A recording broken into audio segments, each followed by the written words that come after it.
Hello friends, welcome to food simple food. எல்லோரும் எப்படி இருக்கீங்க? நல்லா இருக்கீங்களா?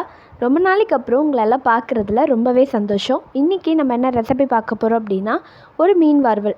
இந்த மீன் வறுவல் பார்த்திங்கன்னா ரொம்ப சீக்கிரமாக பண்ணிடலாம். ஈஸியான ஒரு மசாலா தான், ரொம்ப கஷ்டப்பட்டு நம்ம நிறைய ப்ரிப்பேர் பண்ண தேவையில்ல. ஸோ ஒரு சிம்பிளான மைல்டான ஒரு ஃபிஷ் ஃப்ரை எப்படி பண்ணுறதுன்னு பார்க்கலாம். இதுக்காக நான் இன்றைக்கி ஊடான் மீன் எடுத்திருக்கேன். ஸோ ஆல்ரெடி கட் பண்ணி வாஷ் பண்ணி எடுத்துகிட்டு வந்தாச்சு. ஸோ உங்களுக்கு வந்து எந்த மீன் வேணுமோ அந்த மீனை வந்து நீங்கள் செலக்ட் பண்ணிக்கலாம். ஸோ ஃபஸ்ட்டு வந்து நம்ம மீனுக்கான மசாலா சேர்க்கணும். குழம்பு மிளகாய்த்தூள் 2 ஸ்பூன், ஒரு அரை ஸ்பூன் அளவுக்கு மஞ்சத்தூள், 1 டீஸ்பூன் அளவுக்கு உப்பு, தனியா பவுடர் 1 ஸ்பூன் சேர்த்துக்கலாம். இது கூடவே 1 ஸ்பூன் அளவுக்கு மிளகுத்தூள், சீரகத்தூள். ஸோ அது எல்லாத்தையும் நம்ம இதோட சேர்க்க போகிறோம். சேர்த்துட்டு இதை நல்லா மிக்ஸ் பண்ணணும். இது கூடவே இஞ்சி பூண்டு பேஸ்ட் வந்து சேர்த்துக்கலாம். இஞ்சி பூண்டு பேஸ்ட்டு சேர்க்குறப்போ இன்னும் நல்லா டேஸ்ட்டாக இருக்கும். அதை நம்ம நல்லா ஃப்ரெஷ்ஷாக அரைச்சி சேர்த்தோம் அப்படின்னா இன்னும் நல்லாயிருக்கும். இதில் கலருக்காக 1 டீஸ்பூன் அளவுக்கு காஷ்மீரி மிளகாய் தூள் சேர்த்துக்கலாம். இதில் ஒரு புளிப்பு சுவை தரணும் அப்படின்றதுக்காக நம்ம இதில் என்ன பண்ணலான்னா லெமன் சேர்க்க போகிறோம். ஸோ லெமன் வந்து ஆஃப் லெமன் எடுத்துகிட்டு அதை வந்து இதில் வந்து சாறு எடுத்து சேர்த்துக்கலாம். சேர்த்துட்டு நல்லா மிக்ஸ் பண்ணிக்கலாம். சப்போஸ் வந்து நீங்கள் தண்ணி சேர்த்துக்கலாம் மசாலா கலக்கிறதுக்காக, இல்லை எண்ணெய் கூட சேர்த்துக்கலாம்.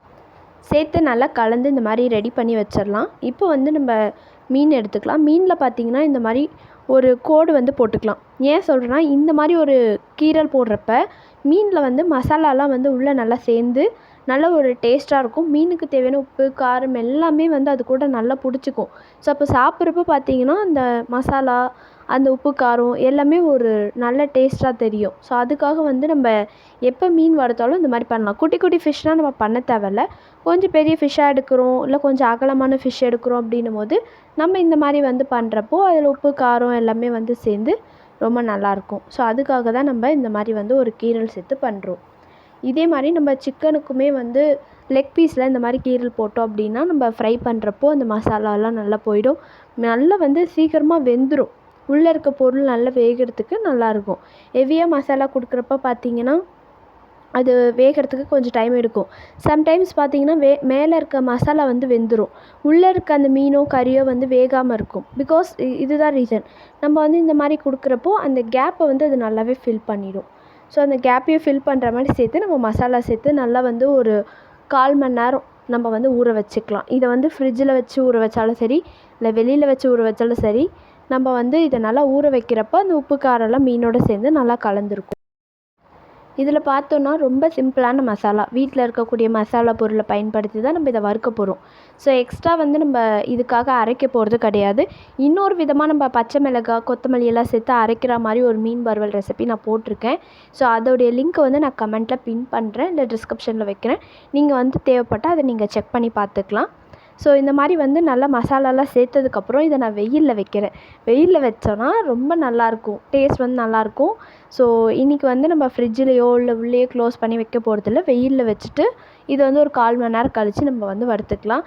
முக்கியமாக காக்காவோ பூனையோ தூக்கிட்டு போயிடும். ஸோ அந்த மாதிரி ஒரு ப்ராப்ளம் வராமல் இருக்க நீங்கள் பக்கத்துலேருந்து பார்த்துக்கணும். இது கூட வந்து இந்த மூடுற மாதிரி இந்த கொசு வலை, சம்டைம் வந்து பார்த்திங்கன்னா வேறு ஏதாவது மூடி வைக்கிற மாதிரி இருந்தால் நீங்கள் மூடி வச்சுக்கலாம். ஏன்னா தேவையில்லாத டஸ்ட்டு அந்த மாதிரியெல்லாம் படாமல் இருக்கும். ஸோ இப்போ நம்ம மீன் வறுக்க போகிறோம். 1/4 மணி நேரம் ஆயிடுச்சு. ஸோ எண்ணெய் சேர்த்துக்கலாம். ஒரு தோசைக்கல் எடுத்து, நீங்கள் தோசைக்கல்லில் வறுத்தாலும் சரி, இல்லை ஒரு கடாயில் எண்ணெய் சேர்த்து வறுத்தாலும் சரி, ரெண்டுமே பெட்டர் தான். ஸோ நம்ம வந்து தோசைக்கல்லில் தான் இந்த மீனை வறுக்க போகிறோம். ஸோ எண்ணெயை ஹீட் பண்ணிவிட்டு மீனை ஒன்று ஒன்றா இதோட சேர்த்துடலாம்.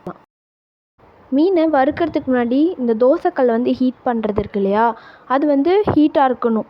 கை வந்து சும்மா அப்படி அந்த தோசைக்கல்லுக்கும் நம்ம கைக்கும் கொஞ்சம் கேப் விட்டு இப்படி மேலே வச்சு செக் பண்ணி பார்த்தோம் அப்படின்னா ஹீட் நம்ம கைக்கு தெரியும்.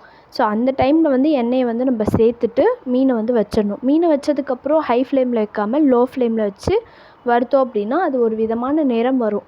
ஸோ அந்த நிறம் தான் மீனை வந்து பார்க்குறதுக்கும் நல்லாயிருக்கும், சாப்பிட்றதுக்கும் நல்லாயிருக்கும். சில விஷயத்த பார்க்குறப்பையோ அதோடைய ஸ்மெல்லும் தான் நம்மளை வந்து சாப்பிட்றதுக்கு தூண்டும். அதனால அதை ப்ரெசென்ட் பண்ணுறப்போ அதோடைய கலர் நல்லா இருந்துச்சுன்னா அது நம்மளை அட்ராக்ட் பண்ணும். ஸோ அதே தான் நல்ல வாசனையாக கம்ம கம்முன்னு செம்மையாக வந்து ஃபிஷ் ஃப்ரை வந்து ரெடி ஆகிட்டுருக்கு. ஸோ இதே மாதிரி நம்ம சிம்மில் வச்சு எல்லா மீனையும் வந்து நம்ம ஃப்ரை பண்ணி எடுத்துக்கலாம். ஸோ இந்த மாதிரி வந்து ஒரு சைடு வெந்ததுக்கப்புறம் இன்னொரு சைடு வந்து நம்ம திருப்பி போட்டு வேக வச்சுக்கலாம். ஸோ அதனால் வந்து மீனுக்கு நல்லா டைம் கொடுத்து பொறுமையாக வேக வச்சு எடுக்கணும். மீனுடைய வெளியில் பார்த்திங்கன்னா கொஞ்சம் கிறிஸ்பியாக இருக்கணும். நான் இப்போ திருப்பி போட்டோன்னே தெரியும் கிறிஸ்பியாக இருக்கும். உள்ளே பார்த்தீங்கன்னா மீன் நல்லா சாஃப்டாக பஞ்சு மாதிரி இருக்கும். ஸோ இது வந்து பார்த்தோன்னா ஒரு நல்ல டேஸ்ட்டு.